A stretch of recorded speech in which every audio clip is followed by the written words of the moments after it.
Hello everyone, इस video में मैं एडुटेरिया के टेस्ट 1 एंड टेस्ट 2 के करंट अफेयर्स के 40 क्वेश्चंस को डिस्कस करने जा रहा हूं।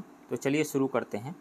टेस्ट 2 के करंट अफेयर का क्वेश्चन नंबर 1, विश्वविद्यालय अनुदान आयोग द्वारा हाल ही में मूल्य प्रवाह 2.0 दिशा निर्देश जारी किए गए हैं। मूल्य प्रवाह 2.0 दिशा निर्देशों के संदर्भ में निम्नलिखित में से कौन सा सही है? इसका उद्देश्य उच्च शिक्षा संस्थानों में नैतिक प्रथाओं और मानवीय मूल्यों को बढ़ावा देना है। इसका उद्देश्य विश्वविद्यालयों में शैक्षणिक मानकों और अनुसंधान आउटपुट में सुधार करना है। इसका उद्देश्य उच्च शिक्षा के बुनियादी ढांचे के लिए वित्त पोषण और संसाधन बढ़ाना है। इसका उद्देश्य स्नातकों के रोजगार कौशल को बढ़ाना और उन्हें नौकरी बाजार के लिए तैयार करना है। इसमें से ए ऑप्शन सही होगा। इसका उद्देश्य उच्च शिक्षा संस्थानों में नैतिक प्रथाओं और मानवीय मूल्यों को बढ़ावा देना है। निम्नलिखित में से कौन सा बायो इमेजिंग बैंक का प्राथमिक उद्देश्य है? अनुसंधान उद्देश्यों के लिए उच्च गुणवत्ता वाली जैविक छवियों को संग्रहित और साझा करना, चिकित्सा इमेजिंग प्रौद्योगिकियों का उपयोग करके बीमारियों का निदान करना और रोगी के स्वास्थ्य की निगरानी करना, जैविक अनुप्रयोगों के लिए नई इमेजिंग तकनीकों का विकास और व्यावसायीकरण करना, बायो इमेजिंग अनुसंधान के महत्व के बारे में जनता को शिक्षित करना। इसमें से ए ऑप्शन सही है। अनुसंधान उद्देश्यों के लिए उच्च गुणवत्ता वाली बायो इमेजिंग को संग्रहित और साझा करना। हाल ही में रक्षा अनुसंधान और विकास संगठन DRDO द्वारा विकसित काउंटर ड्रोन सिस्टम के संदर्भ में निम्नलिखित कथनों पर विचार करें। यह पूरी तरह से एकीकृत एंटी ड्रोन सिस्टम है जिसमें ड्रोन का पता लगाना, पहचान करना और उसे निष्क्रिय करना शामिल है। ये सही है। इसका उद्देश्य पारंपरिक विमानों और मिसाइलों के खिलाफ हवाई सुरक्षा प्रदान करना। ये गलत है। यह लंबी दूरी का पता लगाने और ट्रैकिंग के लिए रडार सिस्टम का उपयोग करता है। ये भी सही है। तो इसमें से 1 और 3 सही है, मतलब 2 ऑप्शन इसमें से सही है। 2 स्टेटमेंट सही है, तो केवल 2 राइट ऑप्शन बी होगा। भारतीय न्याय संहिता 2023 के संदर्भ में निम्नलिखित कथनों पर विचार करें।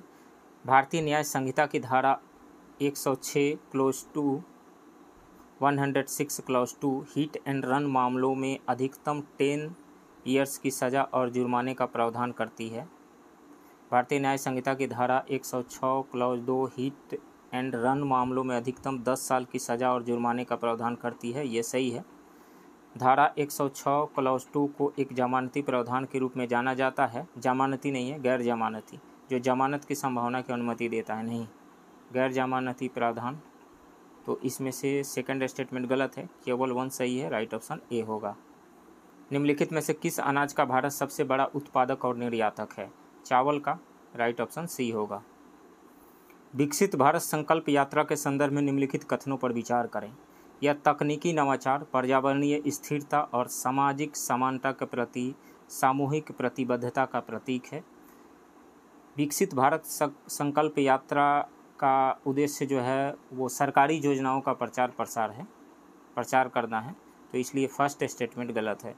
विकसित भारत संकल्प यात्रा के दौरान PM गरीब कल्याण अन्न योजना और दीनदयाल अंत्योदय योजना पर फोकस किया जा रहा है। ये सही है। इसमें से सेकंड स्टेटमेंट सही है, तो केवल 2 सही है। राइट ऑप्शन बी होगा। भारत में अल्पसंख्यक शिक्षण संस्थानों के संदर्भ में निम्नलिखित में से कितने कथन सही है? भारत में शैक्षणिक संस्थानों में अल्पसंख्यक चरित्र शब्द का तात्पर्य अल्पसंख्यक समुदायों से प्रवेश पाने वाले छात्रों की संख्या से नहीं। यहाँ अल्पसंख्यक शब्द का मतलब अल्पसंख्यक वर्ग से आने वाले छात्रों की संख्या से नहीं है। इसका मतलब है कि ये संस्थान जो है अल्पसंख्यकों के द्वारा इस्टेब्लिश किया जा रहा है और उसका मैनेजमेंट भी अल्पसंख्यक के द्वारा ही संभाला जा रहा है। तो इसलिए फर्स्ट स्टेटमेंट गलत है। भारत के संविधान के तहत अल्पसंख्यक चरित्र का दर्जा देने का प्राथमिक उद्देश्य शैक्षणिक संस्थानों में सभी समुदायों का समान प्रतिनिधित्व सुनिश्चित करना है, नहीं।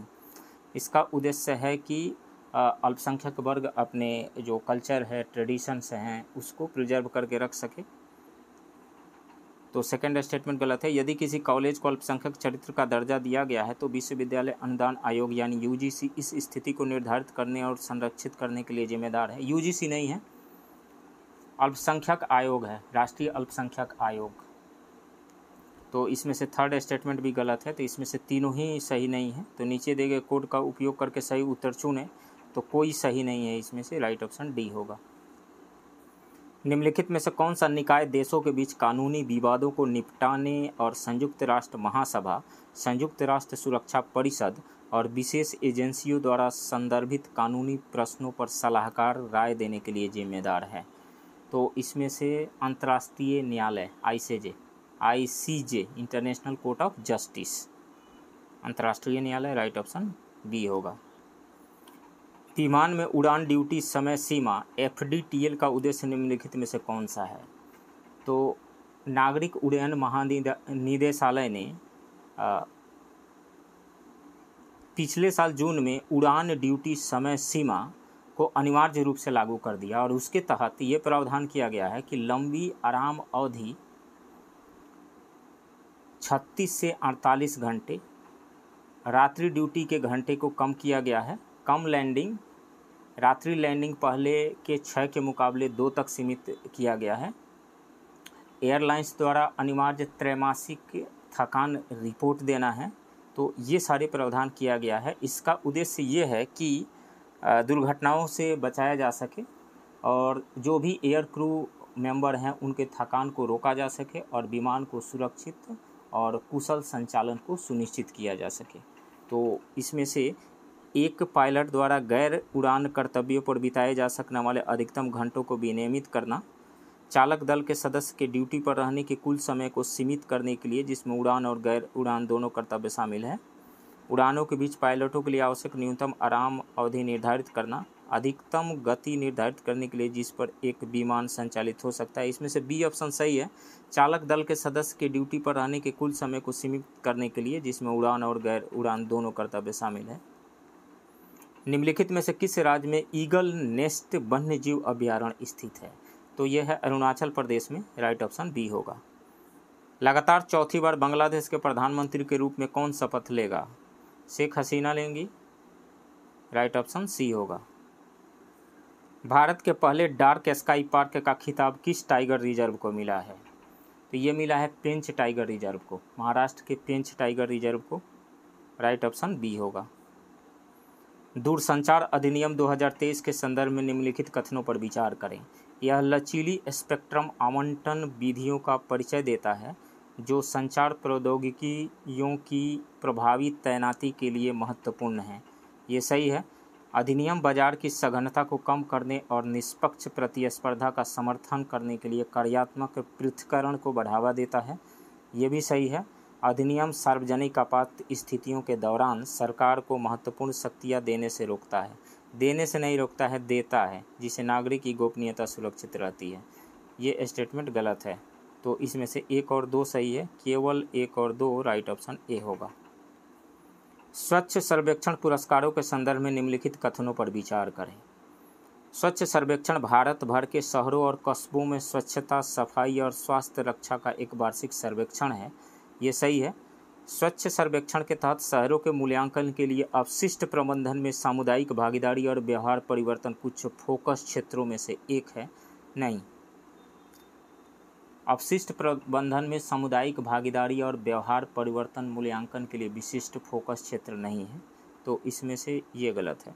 स्वच्छ सर्वेक्षण आवास और शहरी मामलों के मंत्रालय द्वारा कार्यान्वयन भागीदार के रूप में क्वालिटी काउंसिल ऑफ इंडिया के साथ आयोजित किया जाता है। ये सही है। तो इसमें से 1 और 3 सही है, राइट ऑप्शन सी होगा। Green fuels alliance India GFAI के संदर्भ में निम्नलिखित में से कौन से कथन सही है? गठबंधन का लक्ष्य भारत को हरित हाइड्रोजन उत्पादन और निर्यात में वैश्विक नेता के रूप में स्थापित करना है। ये सही है। यह डेनमार्क और भारत के बीच एक गठबंधन है। ये भी सही है। हरित ईंधन प्रौद्योगिकियों पर संयुक्त अनुसंधान और विकास परियोजनाओं को सुविधाजनक बनाना GFAI में शामिल सहयोग के कुछ प्रमुख क्षेत्र हैं। ये भी सही है। तो इसमें से तीनों ही स्टेटमेंट सही है, राइट ऑप्शन डी होगा। निम्नलिखित पर विचार करें। इसके लिए ठंडी जलवायु की आवश्यकता होती है। आदर्श विकास तापमान 18 से 30 डिग्री सेल्सियस के भीतर आता है। इसे तटस्थ pH वाली अच्छी जल निकास वाली दोमट मिट्टी में उगाया जाता है, एलुवियल सॉइल। यह हल्की ठंड को सहन कर सकता है लेकिन अत्यधिक गर्मी के प्रति संवेदनशील है। तो निम्नलिखित में से किस फसल के लिए उपयुक्त जलवायु परिस्थितियों की आवश्यकता होती है? तो ये सब जो जलवायु परिस्थितियाँ जो दी गई है ये सब दाल की फसल के लिए है। दाल की फसल जैसे मसूर हो गया, चना हो गया, ये सब जाड़े के मौसम में उगाया जाता है। ठंडी जलवायु की आवश्यकता होती है। आदर्श विकास तापमान जो होता है 18 से 30 डिग्री सेल्सियस के भीतर आता है। और ये एलुवियल सॉइल में ज़्यादा अच्छी फसल होती है इसकी। और ये हल्की ठंडी को तो बर्दाश्त करता है, लेकिन जब भयंकर शीतलहर चलने लगती है, पाला गिरने लगता है, तो दलहन की फसल बर्बाद हो जाती है, उतनी पैदावार नहीं हो पाती है। तो ये सारी जलवायु परिस्थितियाँ जो है ये दलहन की फसल के लिए है। तो दाल राइट ऑप्शन यहाँ पे बी होगा।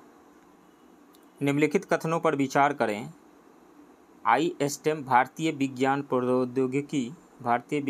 प्रौद्योगिकी और इंजीनियरिंग सुविधाएं मानचित्र अनुसंधान एवं विकास सुविधाओं को साझा करने के लिए एक राष्ट्रीय वेब पोर्टल है। ये सही है।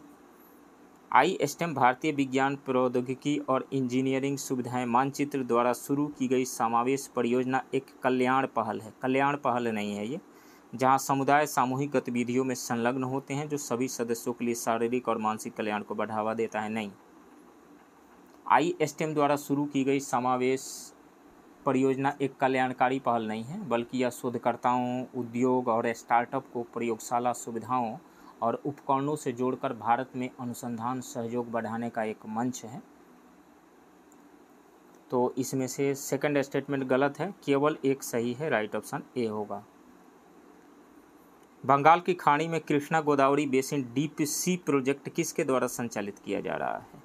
तो ये ONGC के द्वारा संचालित किया जा रहा है, राइट ऑप्शन सी होगा। PM मोदी ने 27वें राष्ट्रीय युवा महोत्सव का उद्घाटन किस शहर में किया है? तो नासिक में किया है उन्होंने, राइट ऑप्शन बी होगा। भारतीय नौसेना का बहुराष्ट्रीय अभ्यास मिलन 24 का आयोजन कहाँ किया जाएगा? तो ये विशाखापट्टनम में किया जाएगा, विशाखापट्टनम। तो इसमें से राइट ऑप्शन ए होगा। मिलन 24 एक द्विवार्षिक बहुराष्ट्रीय नौसैनिक अभ्यास है जो 1995 में लुक ईस्ट पॉलिसी के तहत 4 देशों इंडोनेशिया, सिंगापुर, श्रीलंका, थाईलैंड की भागीदारी के साथ शुरू हुआ था। 16वें वित्त आयोग के चेयरमैन नियुक्त किए गए हैं Arvind Panagariya, right option B होगा। केंद्र सरकार ने पिछले कुछ वर्षों में राष्ट्र विरोधी गतिविधियों में संलिप्त होने के कारण किन संगठन पर प्रतिबंध लगाया है? तहरीक हुर्रियत पे, जमात इस्लामी पे, जम्मू कश्मीर लिबरेशन फ्रंट पे, जम्मू कश्मीर डेमोक्रेटिक फ्रंट पे, इन चारों पे, राइट ऑप्शन डी होगा। नेक्स्ट क्वेश्चन, किसे हाल ही में MS स्वामीनाथन पुरस्कार से सम्मानित किया गया है? तो BR कंबोज को। ये चौधरी चरण सिंह हरियाणा कृषि विश्वविद्यालय के कुलपति हैं। तो इसमें से सही ऑप्शन हो जाएगा BR कंबोज सी। संयुक्त सैन्य अभ्यास डेजर्ट साइक्लोन भारत और किस देश के बीच आयोजित किया जाता है? तो UAE के बीच किया जाता है, भारत और UAE, राइट ऑप्शन सी होगा। भारत कितने वर्षों के लिए संयुक्त राष्ट्र सांख्यिकी आयोग के सदस्य के रूप में अपना कार्यकाल शुरू किया है? तो 4 वर्षों के लिए, इसमें से राइट ऑप्शन बी होगा, 4 वर्ष के लिए। भारतीय नौसेना स्टाफ के उप प्रमुख के रूप में किसे नियुक्त किया गया है? दिनेश के त्रिपाठी को, राइट ऑप्शन बी होगा। नेक्स्ट क्वेश्चन, भारतीय राष्ट्रीय महासागर सूचना सेवा केंद्र INCOIS के संदर्भ में निम्नलिखित कथनों पर विचार कीजिए। यह पर्यावरण, वन और जलवायु परिवर्तन मंत्रालय के तहत एक स्वायत्त संगठन है। नहीं, ये पृथ्वी मंत्रालय के अंतर्गत आता है, तो ये गलत है। INCOIS भारत में सुनामी के संबंध में भविष्यवाणी और प्रारंभिक चेतावनी के लिए नोडल एजेंसी है, ये सही है। इसकी स्थापना 1999 में हुई थी, यहाँ तक तो सही है, तथा इसका मुख्यालय नई दिल्ली में स्थित है। नहीं, नई दिल्ली में नहीं है, हैदराबाद में स्थित है। तो इसमें से थर्ड स्टेटमेंट गलत है, केवल एक सही है, राइट ऑप्शन ए होगा। Next question, x-ray polarimeter satellite XPoSat के संबंध में निम्नलिखित कथनों पर विचार कीजिए। एक्सपोसैट नासा द्वारा लॉन्च किया गया दुनिया का दूसरा उपग्रह आधारित मिशन है जो एक्सरे पोलरीमेट्री माप के लिए समर्पित है। नासा के द्वारा नहीं, इसरो के द्वारा लॉन्च किया गया है। तो ये फर्स्ट स्टेटमेंट गलत है। यह मिशन 5 साल की अवधि के लिए पृथ्वी की निचली कक्षा में संचालित होगा, ये सही है। तो इसमें से केवल एक स्टेटमेंट सही है, राइट ऑप्शन ए होगा। निम्न पर विचार करें, वस्तुओं और सेवाओं में व्यापार, निवेश, बौद्धिक संपदा अधिकार, ई कॉमर्स। उपयुक्त में से कितने क्षेत्रीय व्यापक आर्थिक भागीदारी RCEP समझौते में शामिल है? तो इसमें से वस्तुओं और सेवाओं में व्यापार, निवेश, बौद्धिक संपदा अधिकार और ई कॉमर्स, ये चारों ही शामिल है। तो राइट ऑप्शन डी होगा। भारत और म्यांमार के बीच मुक्त आवाजाही व्यवस्था FMR के संदर्भ में निम्नलिखित कथनों पर विचार करें। यह दोनों देशों के बीच व्यापार और निवेश को सुविधाजनक बनाने वाला एक समझौता है, ये गलत है। भारतीय नागरिकों को म्यांमार में MFR लाभ प्राप्त करने के लिए म्यांमार सीमा चौकी पर आगमन पर वीज़ा की आवश्यकता थी, ये भी गलत है। भारत म्यांमार सीमा की पूरी लंबाई FMR के अंतर्गत आती है, नहीं, ये भी गलत है। FMR का लक्ष्य सीमा संबंधों में सुधार करना और समुदायों को जोड़ना था। ये मुख्य रूप से व्यापार या निवेश को सुविधाजनक बनाने पर केंद्रित नहीं था। इसे व्यापार, खेती और व्यापारिक यात्राओं जैसे विशिष्ट उद्देश्यों के लिए अस्थायी सीमा पार आवाजाही के लिए डिज़ाइन किया गया था। वीज़ा आवश्यकताएं FMR का हिस्सा नहीं थी और भारतीय नागरिक बिना वीज़ा के इसका लाभ उठा सकते थे। FMR दोनों देशों के बीच लंबे समय से चली आ रही समझ पर आधारित एक वीज़ा मुक्त व्यवस्था थी। MFR सीमा के दोनों ओर 16 किलोमीटर के भीतर एक विशिष्ट क्षेत्र तक ही सीमित था, न कि संपूर्ण 1643 किलोमीटर लंबाई तक। तो इसमें से ये तीनों ही स्टेटमेंट गलत है, तो कोई नहीं, राइट ऑप्शन डी होगा। वस्तु एवं सेवा कर GST के संदर्भ में निम्नलिखित कथनों पर विचार कीजिए। GST में निर्यातक अपने उत्पादन पर कर का भुगतान नहीं करते हैं, लेकिन वे अपने इनपुट पर भुगतान किए गए कर पर रिफंड के हकदार हैं, ये सही है। GST केवल वस्तुओं के निर्यात और बिक्री पर लगाया जाता है, नहीं, सर्विसेज पर भी लगता है। GST व्यवस्था के तहत वस्तुओं और सेवाओं को केवल उनकी आवश्यक प्रकृति के आधार पर विभिन्न कर स्लैब में वर्गीकृत किया गया है, नहीं, इसमें से एक सही है, केवल एक, राइट ऑप्शन ए होगा। निम्नलिखित में से कौन सा अंतर्राष्ट्रीय संगठन वैश्विक परमाणु आदेश GNO का अनुपालन सुनिश्चित करने के लिए परमाणु गतिविधियों की निगरानी और विनियमन में महत्वपूर्ण भूमिका निभाता है? तो वो है अंतर्राष्ट्रीय परमाणु ऊर्जा agency IAEA, right option A होगा। निम्नलिखित कथनों पर विचार करें। मालदीव में इंडिया आउट अभियान का प्राथमिक उद्देश्य भारत से जुड़ी सभी बुनियादी ढांचा परियोजनाओं को रोकना है। सभी बुनियादी ढांचा परियोजनाओं को नहीं रोकना है, ये गलत है। भारत मालदीव को आतंकवाद, मादक पदार्थों की तस्करी, नशीले पदार्थों और विभिन्न समुद्री अपराधों के खिलाफ अपनी प्राथमिक रक्षा पंक्ति मानता है, ये सही है। भारत मालदीव में ग्रेटर माले कनेक्टिविटी प्रोजेक्ट विकसित कर रहा है, ये भी सही है। तो इसमें से ऊपर दिए गए कथनों में से कौन सा सही है? तो इसमें से 2 और 3 सही है, 2 and 3 only, right option B होगा। भारत और पाकिस्तान ने हाल ही में एक द्विपक्षीय समझौते के तहत परमाणु प्रतिष्ठानों की सूची का आदान प्रदान किया। इस संधि के संदर्भ में निम्नलिखित में से कौन से कथन सही है? परमाणु प्रतिष्ठानों की सूचियों का आदान प्रदान का प्राथमिक उद्देश्य परमाणु हथियार परीक्षण को सुविधाजनक बनाना था, ये गलत है। सूची प्रदान करने से परमाणु हमले की जोखिम को जो है वो कम करना है। इस समझौते का उद्देश्य दोनों देशों के बीच आर्थिक व्यापार को बढ़ाना, नहीं, ये गलत है। इसमें से दोनों ही स्टेटमेंट गलत है, तो न तो एक और नहीं दो, राइट ऑप्शन डी होगा। हाल ही में किस राज्य में हर जिले में ड्रोन पुलिस यूनिट की स्थापना होगी? बिहार में, राइट ऑप्शन सी होगा। नेपाल में आयोजित Indo Nepal international tennis ball championship में किसने खिताब पर कब्जा जमाया? बिहार ने, राइट ऑप्शन सी होगा। मिशन इन्वेस्टिगेशन 875 किस राज्य द्वारा लॉन्च किया गया, जिसका उद्देश्य 75 दिनों में सभी FIR की जांच पूरी करना है? बिहार के द्वारा, राइट ऑप्शन ए होगा। सड़क हादसों में 2022 में बिहार का स्थान कौन सा था? 13वां स्थान रहा था, राइट ऑप्शन सी होगा। केंद्र सरकार ने पृथ्वी विज्ञान योजनाओं के लिए कितने करोड़ रुपए आवंटित किए हैं? तो 4797 करोड़ रुपये, 4797, राइट ऑप्शन बी होगा। भारत का पहला पनडुब्बी पर्यटन किस राज्य में शुरू किया जाएगा? गुजरात में राइट ऑप्शन सी होगा।